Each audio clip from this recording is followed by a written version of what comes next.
بسم اللہ الرحمن الرحیم نحمدہ ونصلی ونسلم علی خاتم الانبیاء والمرسلین وعلی آلہ وصحبہ واہل بیتہ اجمعین اما بعد فاعوذ باللہ من الشیطان الرجیم بسم اللہ الرحمن الرحیم یا ایہا الذین آمنوا اوفوا بالعقود صدق اللہ العظیم و صدق رسولہ النبی الکریم الامین ونحن علی ذلک لمن الشاہدین والشاکرین والحمد للہ رب العالمین۔ ان اللہ وملائکتہ یصلون علی النبی یا ایہا الذین آمنوا صلوا علیہ وسلموا تسلیما۔ صلی اللہ علی النبی الامی وآلہ صلی اللہ علیہ وسلم صلاۃ و سلاما علیک یا رسول اللہ وعلی آلک واصحابک یا حبیب اللہ۔ بحمد اللہ تعالی بعد از حمد و صلاۃ، سامعین گرامی قدر، ماہ مقدس رمضان المبارک 1447 سن ہجری کا تیسرا جمعہ مبارکہ 16 رمضان 1447 ہجری مطابق 6 مارچ 2026 سن عیسوی، بندہ ناچیز اور آپ حضرات مرکز اہل سنت گلشن شرازی کالونی میاں والی میں فریضہ جمعہ کی ادائیگی کے لیے حاضر ہیں۔ آج ماشاء اللہ پارہ نمبر 6 رکوع نمبر 5 سورۃ المائدہ کا آغاز ہو رہا ہے۔ یہ وہ سورت ہے جس میں 2 مقامات پر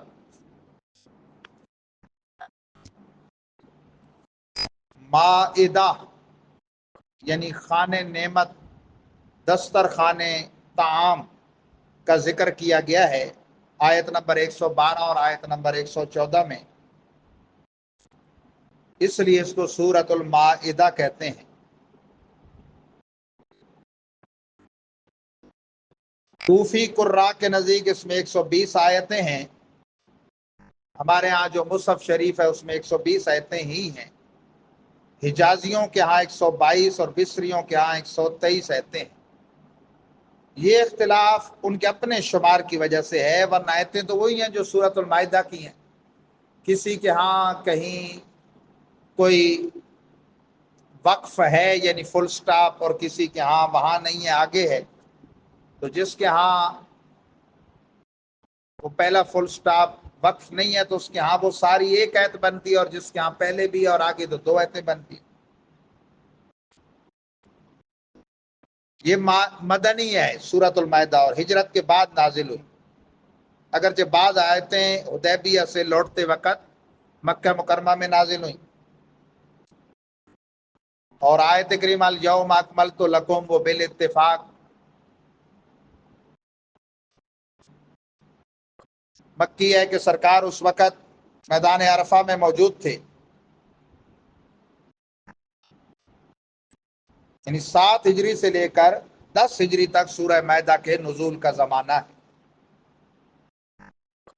گزشتہ سورۃ النساء کے ساتھ اس کا تعلق یہ ہے کہ وہاں اہل کتاب یہود و نصارہ، منافقوں اور مشرکوں کے اعتراضات کے جواب بیان کیے گئے اور ان کے باطل نظریوں کا رد کیا گیا، اور 2 جہاں کے سردار کی نبوت اور رسالت کو کھول کھول کے بیان کیا گیا۔ ان دونوں صورتوں میں عقود اور عہود کو پورا کرنے کا حکم دیا گیا۔ سورہ نساء میں تحریم خمر یعنی انگوروی شراب کی حرمت کی ایک تمہید بیان کی تھی، اور سورہ مائدہ میں قطعی طور پر اس کی حرمت کا بیان ہے۔ جس طرح سورہ بقرہ، سورہ آل عمران دونوں صورتوں میں توحید و رسالت پر زور دیا گیا، سورہ نساء اور سورہ مائدہ میں مسائل فریہ اور احکام شریعہ پر زور دیا گیا۔ احکام وضو و تیمم دونوں میں مشترک ہیں، سورہ نساء میں پاک دامن مسلمان عورتوں سے نکاح کے احکام بیان فرمائے، اور سورۃ المائدہ میں پاک دامن اہل کتاب عورتوں سے نکاح کے احکام بیان ہوئے۔ عدل و انصاف، تقوی، پرہیزگاری، دونوں صورتوں میں دونوں چیز کا حکم ہے۔ سورہ مائدہ کھانے پینے، شکار، احرام، چوروں ڈاکیوں کی حد اور کفارہ، قسم کے احکام وغیرہ بیان ہوئے، جیسے سورہ نساء میں خواتین کے حقوق، وراثت اور قصاص کے احکام میں وہ منفرد ہے، یہ احرام اور چوروں ڈاکوؤں کی حد اور کفارہ اور قسم کے احکام میں منفرد ہے۔ بہرحال اس کے پہلا رکوع، اس میں اللہ تبارک و تعالی نے جو کچھ بیان فرمایا، جس کا ترجمہ اور مختصر تفسیر بیان کی جائے گی، اس کے مشہور عنوانات عہد کی پاسداری، شاعر اللہ اور حرم کی حرمت، حلال حرام جانوروں کا بیان، تکمیل دین اور اہل کتاب سے معاشرتی تعلقات کا بیان ہے۔ فرمانے باری تعالی، یا ایھا الذین آمنوا اوفوا بالعقود، اے وہ جو ایمان لا چکے اپنے عہد پورے کرو۔ انشاءاللہ آج خطاب کے اختتام میں قبل از نماز جمعہ دورہ علم الافتاء والتوریث کے فضلاء کی دستار بندی اور تقسیم اسناد کا سلسلہ بھی ہوگا۔ یہ روح پرور منظر بھی آپ دیکھیں گے انشاءاللہ۔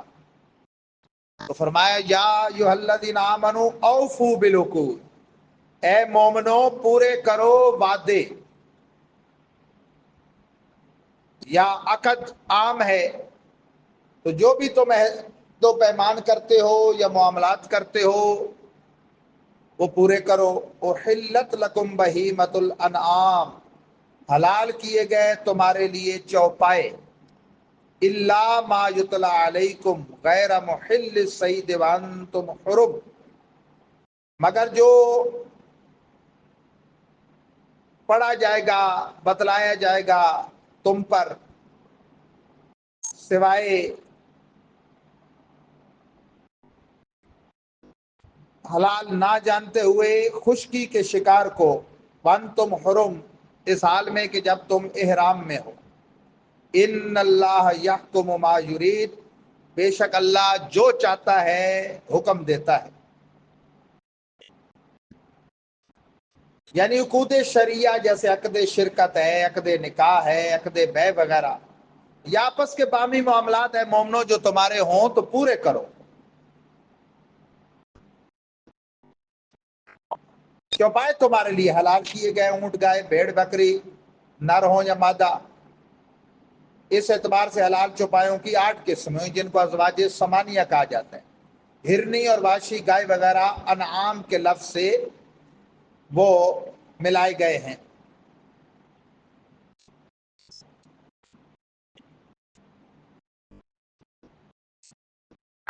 ہاں البتہ یہ ہے کہ بحالت احرام تمہارے لیے خشکی کا شکار جائز نہیں۔ زرعی جانور ویسے بھی ہمارے احناف کے نزدیک تو مچھلی کے علاوہ حلال نہیں، وہ شکار کر سکتے ہو، خشکی کے نہیں۔ یہاں تک کہ محرم بحالت احرام کسی اور کو رہنمائی بھی کرے تو اس پہ شریعت کا جرمانہ آتا ہے۔ کوئی اور شکار کر کے آئے تو وہ کھائے بھی نہیں۔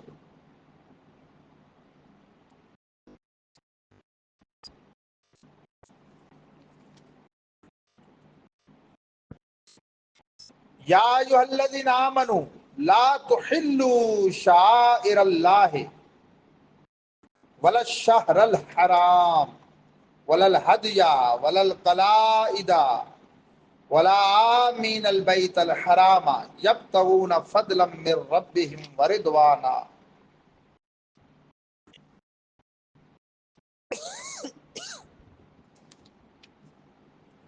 اے مومنو، مت بے حرمتی کرو اللہ کے شعائر کی، اور نہ محترم مہینوں کی، نہ قربانی کے جانور کی، نہ نشانیوں والے جانوروں کی، اور نہ ان کی جو ارادہ رکھتے ہوں بیت اللہ شریف میں، بیت حرام میں داخلے کا، یبتغون فضلا من اللہ ورضوانا، اس حال میں کہ وہ تلاش کرتے ہیں فضل خدا کو اور اس کی خوشی کو۔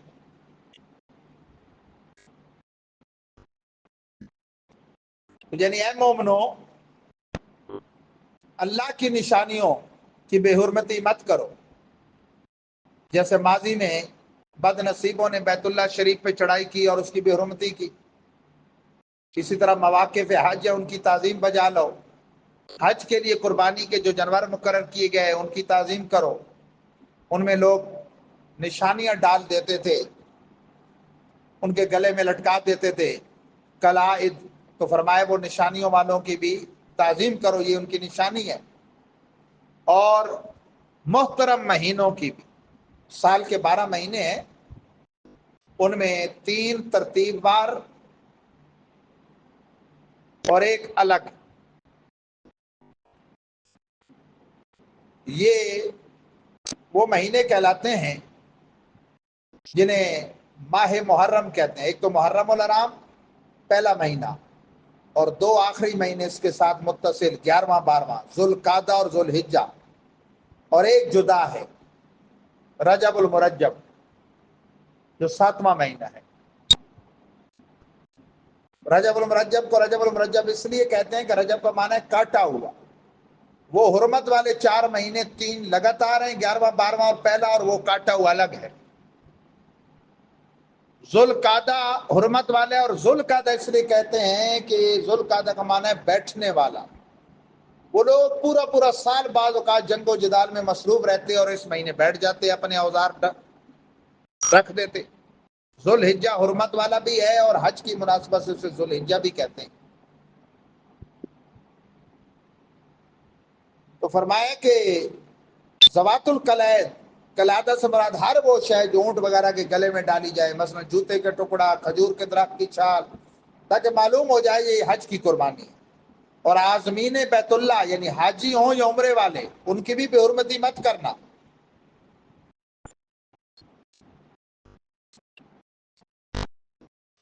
یہاں تک کہ وہ لوگ جو اسلام نہیں لائے تھے وہ بھی اپنے طور پہ ایام حج میں آتے تھے اور طواف کعبہ کرتے تھے۔ ہاں، یہ گمان ان کا فاسد ہے کہ وہ سمجھیں کہ اسلام کے دامن میں آئے بغیر اس کام پر انہیں اللہ کی رضا حاصل ہو۔ رضا خدا بندی کے لیے ضروری ہے کہ خدا بند کریم کا نافذ کردہ دین حق جو رہتی دنیا تک قانون بنا دیا گیا، اس اسلام کو قبول کیا جائے۔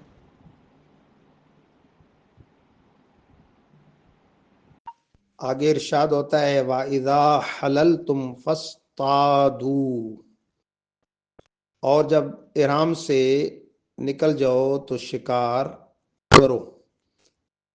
اب بظاہر یہ امر ہے، الامر للوجوب، امر وجوب کے لیے ہوتا ہے، لیکن اس کے علاوہ بھی جب قرینہ صارفہ پایا جائے تو اس کے دیگر معنی بھی ہوتے ہیں۔ بعض اصولیوں نے 16 اور حاشیہ نور الانوار میں 19 تک بھی لکھے ہیں۔ وہاں فاصطادوا کی مثال دی ہے امر بمعنی مباح ہونے کی، کہ محرم کے لیے شکار کی طرف اشارہ کرنا، شکار کرنا منع ہے، دوسرے کا معاون بننا بھی منع ہے، لیکن جب احرام سے نکل جائے تو اب مباح ہے، شکار کرو بمعنی یہ نہیں کہ لازمی کرو ہی کرو، کر سکتے ہو۔ وَلَا يَجْرِمَنَّكُمْ شَنَآنُ قَوْمٍ أَن صَدُّوكُمْ عَنِ الْمَسْجِدِ الْحَرَامِ أَن تَعْتَدُوا، اور ہرگز مت ابھارے تمہیں کسی قوم کی دشمنی اس بات پر کہ روکو تم، کہ وہ روکیں تمہیں مسجد حرام سے۔ ان تعتدوا، کس بات پر نہ ابھارے کہ تم زیادتی کرو۔ کسی قوم نے جس نے تمہیں مسجد حرام سے روکا، آئے مسلمانوں، ان کی یہ دشمنی اس وجہ سے جو تمہارے ساتھ پیدا ہوئی تم اس پر نہ ابھارے کہ اب تم زیادتی کرو. فتعاونوا علی البر والتقوی، اور باہم تعاون کرو نیکی پر اور تقوی پر. ایک آدمی اچھائی اور پرہیزگاری کا کام کرتا ہے تو اس کے معاون بنو، اس کی ٹانگیں مت کھینچو. یہ عام ہے، اس زمانے کے مسلمانوں کو خطاب ہے بظاہر، لیکن عام ہے. اس سے ہمیں بھی سبق لینا چاہیے کہ ایک آدمی اچھائی کے کام کرتا ہے، اہل سنت ہے، ہمارے عقیدے کا ہے، مساجد بناتا ہے، مدارس بناتا ہے، درس جاری کرتا ہے، شعبہ جات قائم کرتا ہے، افتاء کا ہے، حفظ کا ہے، تدریس کا ہے، درس نظامی ہے، مفتی کورس ہے، ریسرچ سینٹر ہے، فلاں فلاں ہے، یا تحریکیں چلتی ہیں اشاعت اسلام اور مذہب مہذب اہل سنت کی ترویج و اشاعت کے لیے، تو ان کے ساتھ آدمی معاون بنے، نہ یہ کہ ان کے درپے ہو کر ان کے کام میں رکاوٹ بنے. ولا تعاونوا علی الاثم والعدوان، اور مت تعاون کرو باہم گناہ پر اور زیادتی پر. گناہ اور زیادتی کے کام پر مت معاون بنو. یہ ہمارے لیے بھی ہے. ایسا نہیں کہ ایک آدمی جوئے کو رواج دیتا ہے تو اس کے معاون بن جاؤ، شراب خانہ کھولتا ہے تو اس کے معاون بن جاؤ، سینما تھیٹر کھولتا ہے تو اس کے معاون بن جاؤ. عموماً رشتہ داروں میں یہی ہوتا ہے، دوست احباب میں. نیکی میں تو معاون نہیں بنتے، برائی میں، شادی ہے، رقص و سرود، شراب و کباب کی مجلسیں بپا کرنی ہے تو بڑھ بڑھ کر ایک دوسرے کا ساتھ دیتے ہیں. واتقوا اللہ، اور ڈرو اللہ سے. ان اللہ شدید العقاب، بے شک اللہ سخت عذاب دینے والا ہے. اللہ تعالیٰ کے عذاب سے ڈرنا چاہیے. ان بطش ربک لشدید، بے شک تیرے رب کی پکڑ بڑی شدید ہے. اللہ تعالیٰ اپنے حفظ و امان میں رکھے اور اپنی پکڑ سے محفوظ و مامون فرمائے. پھر ارشاد ہوتا ہے حرمت علیکم المیتۃ والدم ولحم الخنزیر وما اہل لغیر اللہ بہ، حرام قرار دیا گیا تم پر مردار اور خون اور خنزیر کا گوشت، اور وہ جو غیر خدا کے نام پہ ذبح کیا گیا. والمنخنقۃ، اور وہ کہ جسے جھٹکا مار کے ہلاک کیا گیا. والموقوذۃ، اور جو چوٹ کھائے ہوئے ہو. والمتردیۃ، اور جو گر پڑا ہو. والنطیحۃ، جسے کسی درندے نے زخمی کیا ہو. وما اکل السبع الا ما ذکیتم، اور وہ کہ جسے درندے نے کھایا ہو مگر یہ کہ تم نے اسے ذبح کر دیا. پہلے حلال جانوروں کا ذکر ہوا، اب حرام کا ذکر ہو. یعنی سارے جانور حلال ہیں سوائے ان کے جو خود بخود مر جائے. اسی طرح دم کی دوسری آیت میں تفسیر کی دم مسفوح.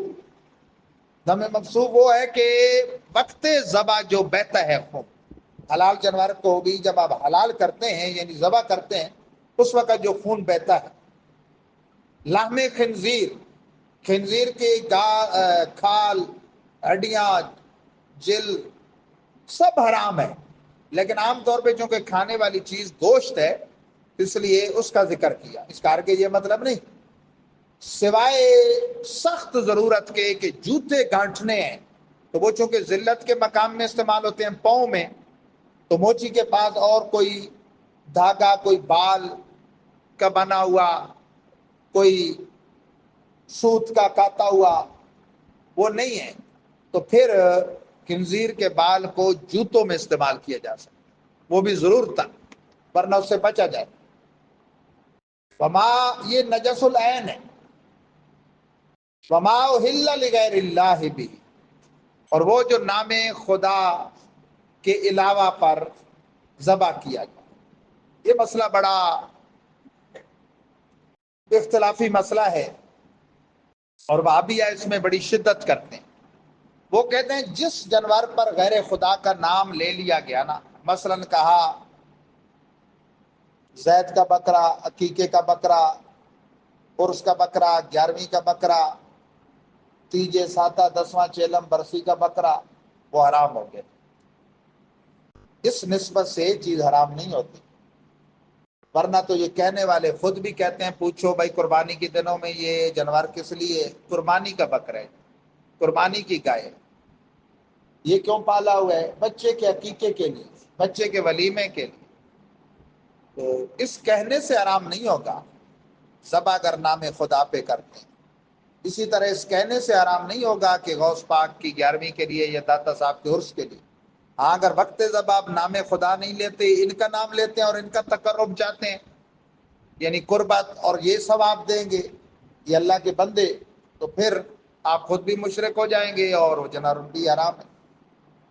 اس کی تفصیل تفسیرات احمدیہ، شیخ احمد معروف ملا جیون ہندی جو اورنگزیب عالمگیر بادشاہ کے استاد ہیں اور عظیم فتاوی عالمگیری کے مرتبین میں، انہوں نے اور صاحب ہدایہ نے بڑی پیاری تفسیر فرمائی۔ بندہ ناچیز نے اس پر پورا ایک درس دیا ہے اور وہ تحریری بھی میرے پاس موجود ہے۔ 10 تفسیروں اور 2 فتاوی شامی اور عالمگیری سے عربی عبارات ما ترجمہ باحوالہ میں نے جمع کر دی ہیں۔ اس کا مطلب کیا ہے؟ سب سے پہلی چیز تو احلال، اوہلا جس سے نکلا ہے، احلال کا المنجد اور فروز اللغات، مصباح اللغات وغیرہ ڈکشنریوں میں 4 معنی لکھے ہیں۔ احلال کا ایک معنی ہے مطلقاً ذکر خدا کے ساتھ آواز بلند کرنا، جیسے حاجی کرتے ہیں تلبیہ میں لبیک اللہم لبیک۔ ایک معنی ہے بچے کا چیخ مار کے رونا، ایک معنی ہے لوگوں کا اجتماعی بلند آواز سے ذکر کرنا، اور ایک معنی ہے نئے چاند کو دیکھ کے شور کرنا۔ یوں کہتے ہیں نا کٹھے لوگ چاند دیکھ رہے ہوتے ہیں، جیسے اب عید کا دیکھیں گے تو ایک کو نظر آتے ہیں نا تو کہتا ہے وہ رہا چاند، وہ سب کو دکھاتا ہے۔ تو یہ احلال ان 4 معنوں، ان سب معنوں کا معنی کا جو نچوڑ نکلتا ہے وہ ہے آواز کا بلند کرنا۔ قرآن پاک میں 4 مقام پر یہ آیت کریمہ آئی ہے۔ 3 مقام پہ وما احل لغیر اللہ بہی، 3 مقام پہ، اور ایک مقام پہ وما احل بہی لغیر اللہ۔ معنی ایک ہی ہے کہ وہ جس پر غیر خدا کا نام بلند کیا جائے۔ کب بھائی؟ 10 معتبر مفسرین، امام فخر الدین رازی صاحب تفسیر کبیر، امام محقق آلوسی صاحب روح المانی، امام اسماعیل حقی صاحب روح البیان، امام خازن صاحب تفسیر خازن، امام فخر الدین رازی صاحب تفسیر کبیر، امام شیخ احمد ساوی صاحب تفسیر ساوی، صاحب جلالین، اور علامہ شامی نے فتاوی شامی میں، مرتبین فتاوی عالمگیری نے فتاوی عالمگیری میں صراحت کی ہے کہ اس سے مراد ہے اے اندہ ذبح، ذبح کے وقت جانور پر غیر خدا کا نام ہے۔ وہ بھی مطلقاً اسے حرام نہیں کرے گا، صرف اس کا نام لیتے ہیں، نام خدا کے ساتھ ملا کے لیتے ہیں اس طرح کہ اللہ رسول کے نام پہ، تو یہ فعل مکروہ ہے، کیونکہ ذبح کے وقت غیر خدا کا نام نہیں لینا چاہیے، لیکن اس سے جانور حرام نہیں ہوگا۔ آپ کہتے ہیں نا اللہ اور رسول کے نام پہ حرف عطفہ کے ساتھ، پھر آپ نے مستقل نام لیا اللہ اور دوسری شخصیت کا، پھر جانور حرام۔ یہاں تک کہ عالمگیری اور شامی میں لکھا ہے بتوں کے نام پہ بھینٹ چڑھانے کے لیے جانور چھوڑا بتوں کے پجاریوں نے، مسلمان نے پکڑ لیا نام خدا پہ ذبح کیا، وہ بھی حلال ہے۔ صرف مسلمان کا غیر کے جانور کو پکڑنا وہ فعل ممنوع ہے۔ تو آپ اندازہ کریں بتوں کے بھینٹ چڑھانے کے لیے چھوڑا گیا مشرکوں کا جانور نام خدا پہ ذبح کریں حلال ہے، تو اللہ کے ولیوں کے سال ثواب کے نام پہ چھوڑا جانور وہ نام خدا پڑھنے سے بھی کیوں حلال نہیں؟ اور پھر لڈوؤں پہ تو چھری پھرتی نہیں، ان پہ بھی قرآن پڑھا جاتا ہے اور سال ثواب کا نام آتا ہے تو باپی چیخ اٹھتے ہیں۔ تو بہرحال یہاں میں نے خلاصہ بیان کر دیا، تفصیل جسے درکار ہو وہ یوٹیوب پہ سرچ کر کے میرا یہ بیان سن سکتا ہے۔ والمنخنقۃ، اور جسے جھٹکا دے کے مارا گیا۔ یاد رکھیں نصارہ عیسائیوں میں 100 سال سے ذبیحہ شرعی ختم ہو چکا ہے، وہ جھٹکا مارتے ہیں۔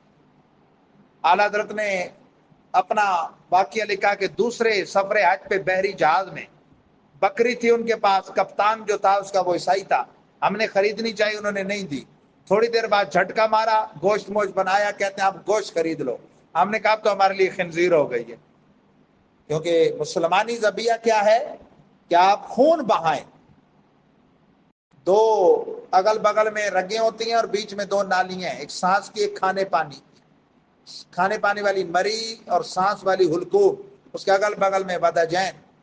امام اعظم ابو حنیفہ کے مذہب پہ 3 مکمل کٹ جائیں یا 4 کا اکثر حصہ اور نام خدا پہ کٹے اور ذبح کرنے والا مسلمان ہو، پھر وہ جانور حلال ہے، ورنہ وہ جھٹکا مار دیا اور وہ حرام ہے، جیسے آج کل وہ مشینی ذبیحہ ہے۔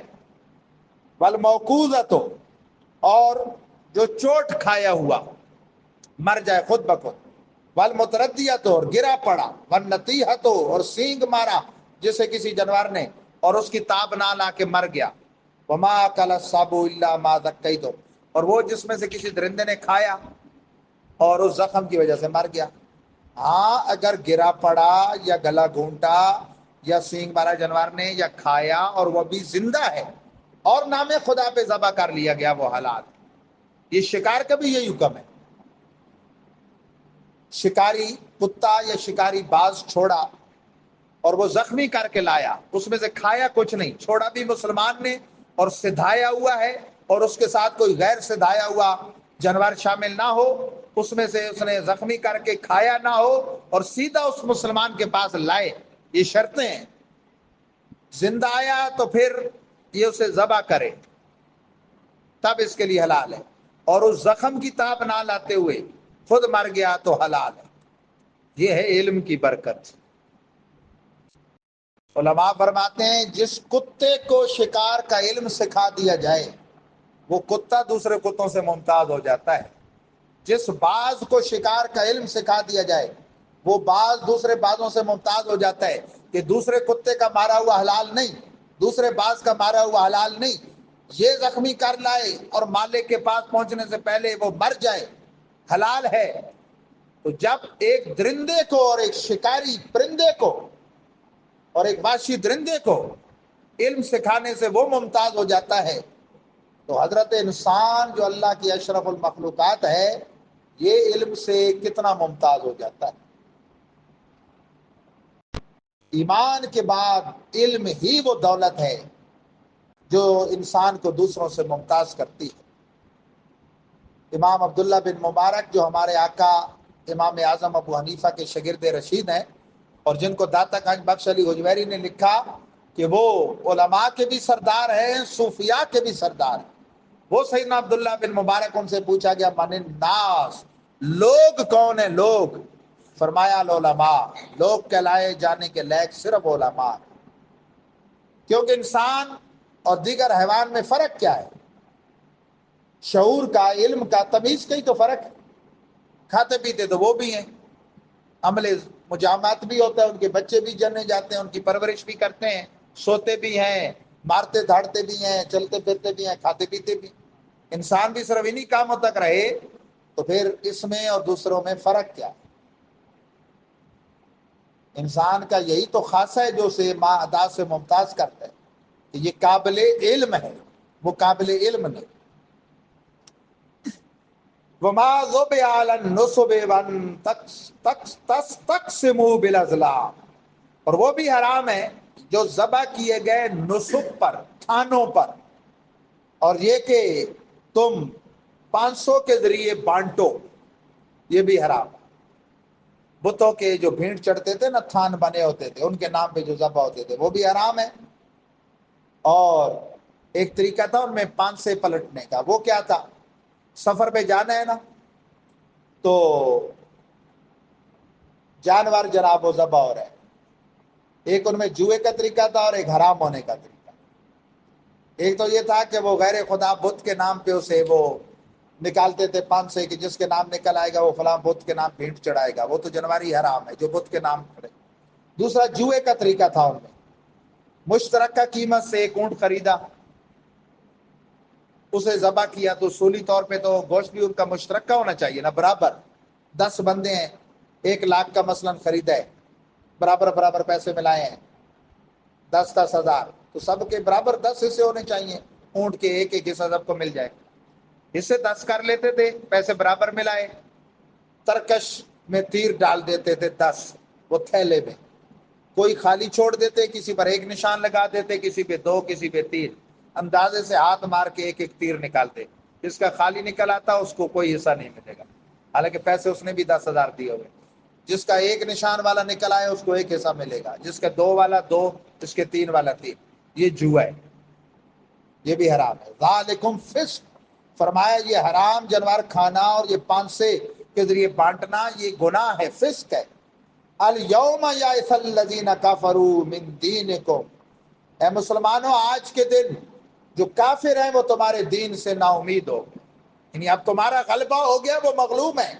فلا تخشوہم واخشون، تو ان سے مت ڈرو اے مسلمانوں، مجھ سے ڈرو۔ آج بھی مسلمان اللہ سے ڈرنا شروع ہو جائے نا تو کافروں پر اللہ ان کی وہ ہیبت پیدا کر دے کہ کافر ان کے سامنے ٹک نہ سکے۔ دنیا کے لالچ اور موت سے ڈر کی وجہ سے یہ بزدل اتنے ہو گئے کہ یہ مسلمانوں پر ظلم کے پہاڑ توڑتے ہیں، اور یہ بد نصیب خصوصاً ہمارے والیان پاکستان اور ہمارے حکمران یہ کافروں کے آگے تھر تھر کانپتے ہیں۔ الیوم اکملت لکم دینکم واتممت علیکم نعمتی وردیت لکم الاسلام دینا، آج دن میں نے کامل کر دیا تمہارے لیے تمہارا دین، اور پوری کر دی تم پر اپنی نعمت، اور پسند کر لیا تمہارے لیے اسلام کو بطور دین۔ یہ ہے وہ آخری آیت جو عرفہ کے دن نازل ہوئی، 9 ذو الحجہ، جس دن حج کا خطبہ ہوتا ہے میدان عرفات میں۔ خطیب الانبیاء صلی اللہ علیہ وسلم کا وہ مشہور زمانہ خطبہ حجۃ الوداع، جس کے مجمع میں کم و بیش 1,24,000 اور ایک روایت پر 1,34,000 صحابہ کرام کا ٹھاٹھے مارتا سمندر تھا۔ سرکار کے خطبے کو سب نے سنا اور فرمایا پچھلوں تک بھی، بعد بانوں تک بھی پہنچا دینا، جس میں فرمایا کہ اسلام میں سب مسلمان برابر ہیں، رنگ کا فرق نہیں ہے، عربی کو اجمی پر، کالے کو گورے پر فوقیت نہیں، ہاں تقویٰ کی فوقیت، پرہیزگاری کی۔ سود کو حرام قرار دیا اور سب سے پہلے اپنے چچا عباس کا جو سودی قرضہ تھا وہ ختم کیا جو لوگوں کو دیا ہوا تھا۔ سرکار نے مساوات کا درس دیا، رہتی دنیا تک دستور دے دیا۔ فَمَنِ اضْطُرَّ فِي مَخْمَصَةٍ غَيْرَ مُتَجَانِفٍ لِإِثْمٍ، تو جو مجبور کیا گیا مخمصہ میں، سخت بھوک پیاس میں، بغیر گناہ کی طرف میلان کیے، فَإِنَّ اللَّهَ غَفُورٌ رَحِيمٌ، تو بے شک اللہ بخشنہار مہربان۔ کوئی آدمی ہے نا اس پہ موت کی بن گئی ہے، جان کی بن گئی ہے، مرتا ہے، ایک لقمہ اگر اندر نہیں ڈالتا یا ایک گھونٹ پانی، تو اس قدر اس کے لیے حلال ہے کہ وہ حرام چیز کھا لے۔ مثلا خنزیر کی بوٹی کے علاوہ کچھ بھی نہیں، شراب کے گھونٹ کے علاوہ کچھ نہیں، اور استعمال نہیں کرتا، مرتا ہے، اسے اجازت ہے جان بچا لے۔ یا لقمہ اٹک گیا، پھنس گیا گلے میں، نگلتا نہیں تو دم گھٹتا ہے، شراب کے گھونٹ کے علاوہ کوئی چیز نہیں اتارنے کے لیے، لیکن وہ وہی ایک گھونٹ لے، پھر یہ نہیں کہ وہ پوری بوتل ہی ڈال دے۔ تو یہ جو آیت کریمہ ہے نا، الیوم اکملت لکم دینکم، یہ جب نازل ہوئی نا تو ایک یہودی دوڑا آیا، بخاری شریف میں ایک یہودی آیا دوڑا حضرت فاروق اعظم کے پاس، کہتا ہے عمر ایسی خوشخبری ہمیں ملتی نا، ہم عید کا دن مناتے۔ آپ نے فرمایا ہمیں وقت بھی یاد ہے، دن بھی یاد ہے، موقع بھی یاد ہے۔ مطلب کیا تھا کہ وہ تھا عید کا دن، جمعہ تھا اور عرفہ کا دن۔ اور جامع ترمذی میں تو صراحتاً ہے، سید المفسرین حضرت عبداللہ ابن عباس رضی اللہ عنہما کو ایک یہودی نے یہی بات کی تو آپ نے فرمایا کہ ٹھہرو، پریشان نہ ہو، اس دن ہماری 2 عیدیں تھیں۔ تو دونوں صحابہ کے اس ارشاد سے پتہ چلا کہ ان کا یہ نظریہ تھا کہ کوئی خوشی کا دن منانا یہ کوئی جرم کی بات نہیں، جیسے حضور کی ولادت کا دن مسلمان مناتے ہیں تو یہ جرم کی بات نہیں ہے، بلکہ یہ بالکل جائز ہے، کیونکہ عرفہ کا دن اور جمعہ تو ہمیں حضور کے صدقے ملے ہیں، تو یہ کوئی جرم نہیں ہے، اور یہ صحابہ کی سنت ہے۔ تو انہوں نے فرمایا کہ وہ خوشی کا دن تھا، عید کا دن، اور ایک نہیں دو عیدیں تھیں مسلمانوں میں۔ جمعہ کو عید فرمایا جو ہر ہفتے آتی ہے، ہم مناتے ہیں، کسی کو پریشانی نہیں۔ تو جمعہ جس کے صدقے عید بنا، اور جس نے فرمایا الجمعہ تو سید الایام، الجمعہ تو عید للمسلمین، الجمعہ تو حج الغرباء، حج الفقراء، فرمایا کہ جمعہ دنوں کا سردار ہے، جمعہ مسلمانوں کی عید ہے، جمعہ یہ غریبوں کا حج ہے۔ تو جس کے جوڑوں کا صدقہ جمعے کو یہ اعزاز ملے، اور پھر جمعہ کن کی پیدائش کا دن ہے؟ ہمارے باپ ابو البشر کی تخلیق کا دن ہے، اور دوشنبہ سید البشر کی پیدائش کا دن ہے، 12ویں ربیع الاول۔ ہمارے آقا تو ہر پیر کو اپنے میلاد کا اہتمام کرتے۔ مشکات شریف میں حضرت سیدنا انس، حضرت قتادہ رضی اللہ تعالیٰ عنہ، وہ جن کی نکلی ہوئی آنکھ سرکار نے دے دی تھی اللہ کی عطا سے، وہ کہتے ہیں کہ سرکار سے پوچھا گیا سئل عن صوم یوم الاثنین، پیر کے روز سرکار جو روزہ رکھتے تھے اس کے تعلق سے حضور سے سوال ہوا، کہ یہ کیوں رکھتے ہیں؟ تو ارشاد فرمایا فیہ ولدت و فیہ انزل علیہ، اسی دن میری پیدائش ہوئی، اسی دن مجھ پر وحی اتاری۔ پیدائش کا دن سرکار نے تو ہر ہفتے منایا، ہم تو نکمے ہیں، سست ہیں، کاہل ہیں، اپنی سستی سے سال بھر بعد مناتے ہیں، اس پہ بھی لوگوں کو پریشانی ہے، ہونی چاہیے۔ جس پہ دشمنان اسلام اور باغیان مصطفیٰ چڑیں وہ عمل اور زیادہ پابندی والا ہو جاتا ہے، ویسے بھلے مستحب ہو۔ اس کی مثال ہے حضرت امام ربانی مجدد و منور الفسانی سیدنا شیخ احمد معروف با امام سرہندی، اور امام اہل سنت مجدد دین و ملت سیدنا امام احمد رضا خان محدث بریلوی قدس سرہما نے ہندوؤں کی خباثت اور رذالت کو ختم کرنے کے لیے اور ان کی طرف سے شور شرابہ کرنے کی وجہ سے کہ مسلمان جو ہے گو ماتا والے ہیں، ہم ہماری ماں ہے اس کو ذبح نہ کریں، ان بزرگوں نے فرمایا کہ ہندوستان میں مسلمانوں پر واجب ہے کہ وہ بھیڑ، مینڈا، بکری کے بجائے لازمی گائے کی قربانی کریں، حالانکہ ویسے واجب نہیں، آپ اور چیز کی بھی کر سکتے ہیں۔ تو فرمایا کہ ان کی مخالفت کے لیے واجب ہے۔ تو وہابی جب میلاد جو کہ ایک مستحب ہے، جائز کام ہے، جب اسے روکتے ہیں تو پھر مسلمانوں پر لازم ہے، واجب ہے کہ وہ اس پیغام کو عام کریں۔ کون سا؟ کہ حشر تک ڈالیں گے ہم پیدائش مولا کی دھوم، مثل فارس نجد کے قلعے گراتے جائیں گے اور خاک ہو جائیں ادو جل کر، مگر ہم تو رضا دم میں جب تک دم ہے ذکر ان کا سناتے جائیں۔ پھر تو خوب دھوم مچانی چاہیے۔ مزید آگے ارشاد ہوتا ہے، پروردگار عالم جل جلالہ نے ارشاد فرمایا یسألونک ماذا احل لہم، حبیب لوگ آپ سے سوال کرتے ہیں کہ ان کے لیے کیا حلال کیا گیا۔ قل احل لکم الطیبات، کہہ دو حلال کیا گیا تمہارے لیے پاکیزہ چیز۔ اسلام پاکیزہ دین ہے، مسلمان پاکیزہ ہیں، پاکیزہ چیزیں کھائیں، گند بند نہ کھائیں، شرابیں ہیں، یہ ہیروئن ہے، چرس ہے، بھنگ ہے، ٹھیک ہے نا، یہ مسلمان کا کام نہیں ہے۔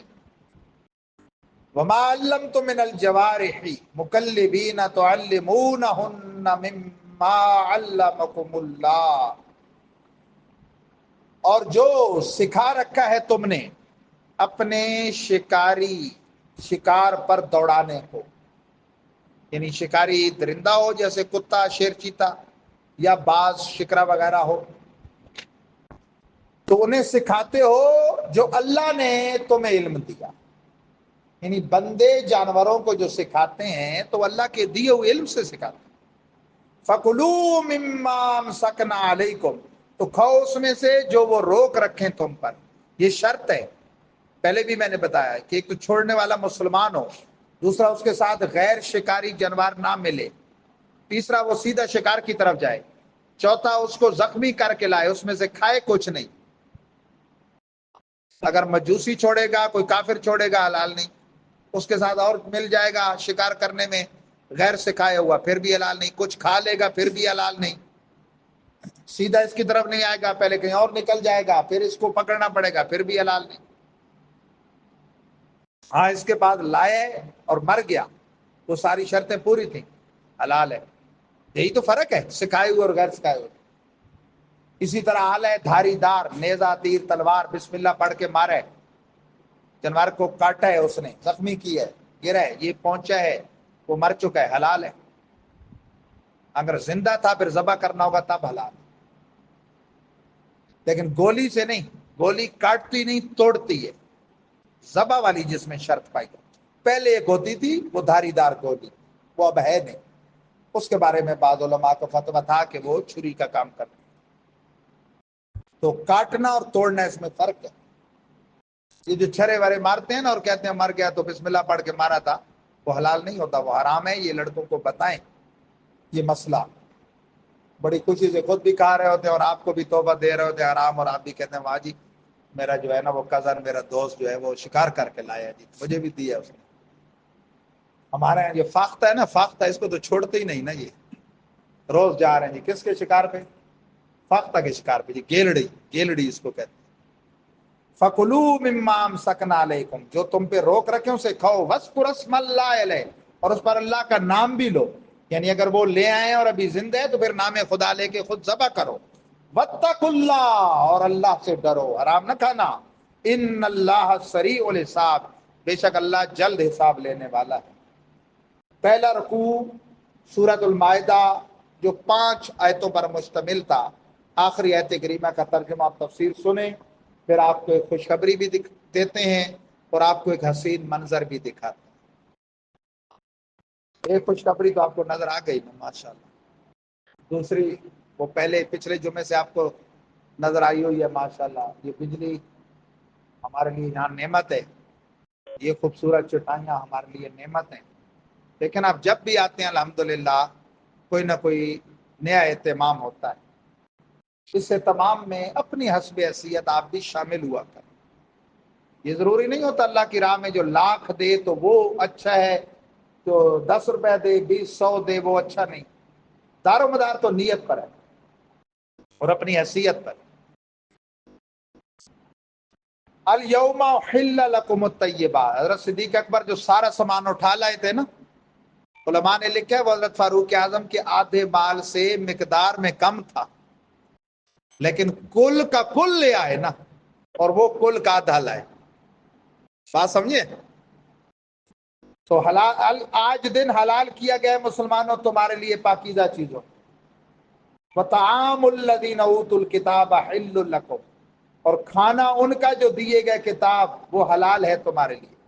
یاد رکھیں جو یہود و نصارہ ہیں نا، وہ کافر جن کے نبیوں پر آسمانی کتاب اتری ہے، تورات اور انجیل، وہ اگر بے دین دہری مرتد نہ ہو چکے ہوں، اس دین پر ہوں، اسلام نہیں لائے تو ہیں تو کافر. لیکن اگر وہ بروجہ شرعی ذبح کرے جو مسلمانوں کا ذبح شرعی کا طریقہ ہے وہ حلال ہے، اور کافروں کا نہیں، کتابی کافر کا. اور ان کی عورتیں جو دہریہ بے دین نہ ہو چکی ہیں اور ذمیہ ہو دارالاسلام میں، اس سے نکاح جائز ہے مسلمان کا. اپنی عورتیں ہم انہیں نہیں دے سکتے. ہاں جو ان میں حربی ہے نا، جیسے آج کل کفار ہیں حربی، ان سے مکروہ تحریمی، اور اس میں بھی ترجیح ہے جو دنیاوی اعتبار سے پاک دامن ہو. ویسے تو پاک نہیں ہے، وہ کافر ہے دنیاوی اعتبار سے، بدکار نہ ہو. اگر وہ بدکار ہے تو پھر اس سے بچا جائے. وہ تو مسلمان عورت بھی اگر بدکار ہے تو بچا جائے نکاح سے. لیکن اس کا یہ مطلب نہیں کہ مسلمان لڑکے اب چھوڑ دیں جناب، مسلمان عورتوں سے نکاح صرف انہی سے کریں. اس کا سب سے بڑا نقصان کیا ہوگا کہ اگر لو میرج ہوئی اور اس نے اسلام قبول نہ کیا تو نکاح تو ہوا، جتنے بچے اس کی گود میں آئیں گے وہ کون سا دین سکھائے گی؟ باپ والا یا اپنا ہی سکھائے گی. تو مسلمان کے نطفے سے کافروں کی نسل بڑھے گی. یہ نقصان ہے. اس پہ پہلے میں مفصل بات کر چکا ہوں. والمحصنات من المؤمنات والمحصنات من الذین اوتوا الکتاب من قبلکم. یہ باتیں قرآن والی باتیں جمعوں کے وعظوں میں نہیں ہوتی، مجھے پتہ ہے کہیں نہیں ہوتی، لیکن کاش آپ لوگ ذوق رکھتے، شوق رکھتے، گھروں میں اردو ترجمہ اور تفسیر تھوڑی سی پڑھ کے آتے. وہ یہ عزیز مجھے بتا رہے تھے بھائی ان کے استاد محترم بھی یہی بیان فرماتے ہیں، تو وہ پھر کہتے ہیں کبھی کبھی کہ طلبہ چونکہ پڑھ کے بیٹھے تو ان کو سمجھ آ رہی ہے، آپ لوگ پڑھ کے نہیں بیٹھے تو آپ کو سمجھ نہیں آتی. بلکہ یہ ہمیں خطرہ ہوتا ہے کہ کہیں الٹ سمجھ جائیں تو کچھ اور بھی بیان کر دیں. وہ ایک لطیفہ ہے، ایک بزرگوں نے رات کے اجتماع میں فرمایا کہ سود حرام ہے. ہمارے پیر و مرشد امیر اہل سنت کے بارے میں مشہور ہے. تو گجر کوئی بیٹھا تھا، گجروں کا پسندیدہ کاروبار ہے دودھ، جانور رکھتے ہیں دودھ بیچتے ہیں. وہ عقیدت مند تھا، اس نے صبح گھر میں رولر ڈال دیا. حضرت صاحب نے فرمایا دودھ حرام ہے. سود کو اس نے دودھ سن لیا. تو یہ خطرہ ہوتا ہے ہمیں. کتابیہ عورت جو کتابیہ ہو، اس اصل دین عیسوی اور موسوی پہ ہو، اس کی بات ہے، اور اس بھی کوئی ضروری نہیں، لیکن اگر کوئی کرے تو ہو جاتا ہے. اسی طرح کتابی کافر اگر مسلمان کے طریقہ شرعی پر نام خدا پر ذبح کرے، حضرت عیسیٰ اور موسیٰ کے نام پہ نہیں، حضرت عزیر کے نام پہ نہیں، اور گلا نہ گھونٹے، رگیں کاٹے نام خدا پہ، تو وہ حلال. اور تجربہ یہ ہے کہ یہود میں تو یہ ابھی ابھی پایا جاتا ہے، عیسائیوں میں کب کا ختم ہو چکا ہے، وہ گلا گھونٹتے ہیں. اس لیے یورپ کے ملکوں والوں کو خیال کرنا چاہیے. ہمارے ہاں تو ٹیمپریری بن جاتے ہیں نا عیسائی، ادھر تو یہودی ہیں ہی نہیں. وہ کاٹتے تو مسلمانوں کے طریقے پہ ہیں، لیکن وہ دہریے ہیں کیا بلا، کیا ضرورت ہے. بلکہ مسلمان بھی دیکھا جائے وہ گستاخ نہ ہو نبیوں ولیوں کا، رافضی خارجی نہ ہو. والمحصنات من المؤمنات والمحصنات من الذین اوتوا الکتاب من قبلکم. اور وہ پارسا عورتیں جو مومنات میں سے ہیں، اور وہ پارسا عورتیں جو کتابیوں میں سے ہیں تم سے پہلے، ان سے نکاح کرو. اذا آتیتموہن اجورہن، جب تم انہیں دے چکو ان کے مہر، محسنین غیر مصافحین، ایک دوسرے کے پابند ہو کر، یعنی نکاح کی نیت سے، نہ کہ شہوت نکالنے کے لیے، ولا متخذی اخدان، اور نہ صرف یاری لگانے کے لیے. وہ تو حرام ہے، وہ فعل بھی حرام ہے، وہ پیسہ بھی رشوت ہے. بلکہ اعلیٰ حضرت نے لکھا ہے کہ یہ جو لڑکی والے روٹی کے نام پہ اگلے پہ پیسہ ڈال کے زبردستی ان سے لیتے ہیں، یہ بھی رشوت ہے، کیونکہ یہ شادی کا حصہ تو نہیں ہے نا. وَمَن يَكْفُرْ بِالْإِيمَانِ فَقَدْ حَبِطَ عَمَلُهُ، جو انکار کرے ایمان کا، یعنی کفر کرے، تاکہ اس کے عمل برباد ہو. مسلمان ہے کافر ہو گیا، یا اصل دین عیسوی اور موسوی پر تھا جو اس وقت حق دین تھے، اسلام آیا اور اس نے اسے قبول نہیں کیا، کافر ہو گیا. یا کافر تھا، مسلمان تھا اور کفر اختیار کیا، مرتد ہو گیا. وَهُوَ فِي الْآخِرَةِ مِنَ الْخَاسِرِينَ، وہ آخرت میں نقصان اٹھانے والوں میں سے. اللہ تبارک و تعالی قبول فرمائے. آپ حضرات کے لیے ماشاءاللہ ایک خوشخبری ہے، اور وہ یہ ہے کہ مدارس دینیا کی یہ تعطیلات کے دن ہیں، چھٹیاں چلتی ہیں شب برات سے لے کر عید والے مہینے کی 10 تاریخ تک، 2 ماہ کی یہ فوجی چھٹی ہوتی ہے سمجھو. ان چھٹیوں میں اللہ کی رحمت سے ہم نے ایک مختصر پروگرام کروایا. سامنے آ جائیں آپ دو، نظرات سامنے آ جائیں، اور تھوڑا بہت بنانا ہے تو بنا لیں، پکچر بھی، ویڈیو بھی، ادھر آڈیو ریکارڈنگ ہو رہی ہے. تو اس میں نے ایک کورس کروایا آن لائن، دورہ علم میراث و دورہ علم فتویٰ و میراث، یعنی جو ہم پورے سال کا مفتی کورس کراتے ہیں اس کی خاص کتابوں کا مختصر دورہ، اور میراث، یہ جو ترکے کے مسائل ہوتے ہیں نا، وراثت، حصے نکالنے کا، ان کا. تو اس میں ہمارے ساتھ آن لائن میں تو